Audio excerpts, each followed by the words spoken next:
মনে রাখবেন আমার ভাইয়ের এই কথাটা, যে অন্যকে কাঁদায় সে মূলত অন্যকে কাঁদায় না, নিজের জীবনে কান্নাটাকে সে স্বাগতম জানায়, আমন্ত্রণ জানায়। যে অন্যের জন্য গর্ত করে সে মূলত নিজের গর্ত নিজের জন্য করলো, সেই গর্তে সে অবশ্যই পতিত হবে, হয়তো এইভাবে না হয় ওইভাবে।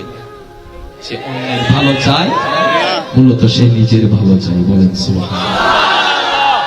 এবার শুনেন, এবার বান্দা ইতের অবস্থা দিয়ে ইতের বন্ধুজ্ঞ হদ দেয়, অমলা বুঝছি আই তুই যারা হুন উপায় নাই, তাই তো গরি ফেলাইব থামুন্ডু আইও কি ভাই ইমদান ইল্লে আল্লাহ হদ ওয়া মনোযোগ দুন সূরা নূর আয়াত আল্লাহ হদ দে তোরা মান নমান আর আয়াত ফল দেয় তুমি পবিত্রল্লাই পবিত্র, অপবিত্রল্লাই অপবিত্র, বাটফারল্লাই বাটফার, সতল্লাই সৎ। ওয়া যুবক আবিয়াতা কল উনো কেনা উনো কারণ তুই মানো না মানো আইনিবে ফল দেয় তুমি জোর হনাবাজি নিজের বালা যদি চল আইনিবে তাই নইলে দ্বিতীয় কোনো অপশন নাই। ঠিক আছে না? কারণ আল্লাহর আইন কখনো পাল্টাবে না।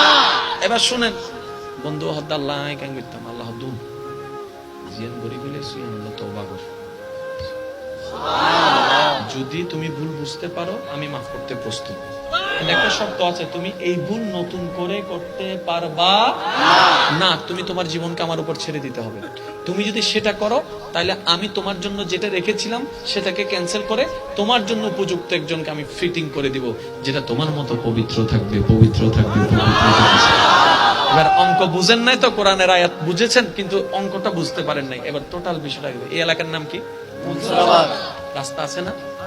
এবার আপনি এখানে মোটরসাইকেল নিয়ে বসে আছেন, একটা গলি দিয়ে একটা মেয়ে যাচ্ছে, আপনি তারে দেখা ওই শায়েরি কবিতা যখন চলে আসলে তারে শুনাই দিলেন 3-4টা, আর মনে মনে চিন্তা করলেন বাহ,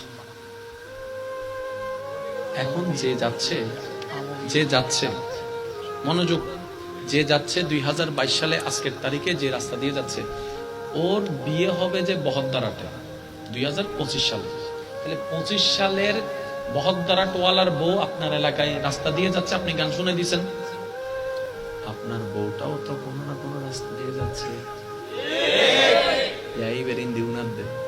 এবার যে তিতিম বুঝি না আর বউর উড়াইতে তনু আল্লাহ হয়তো তুই অন্যের বউর উন্নইস তোর করে ইজ্জত হেফাজত বুঝুন।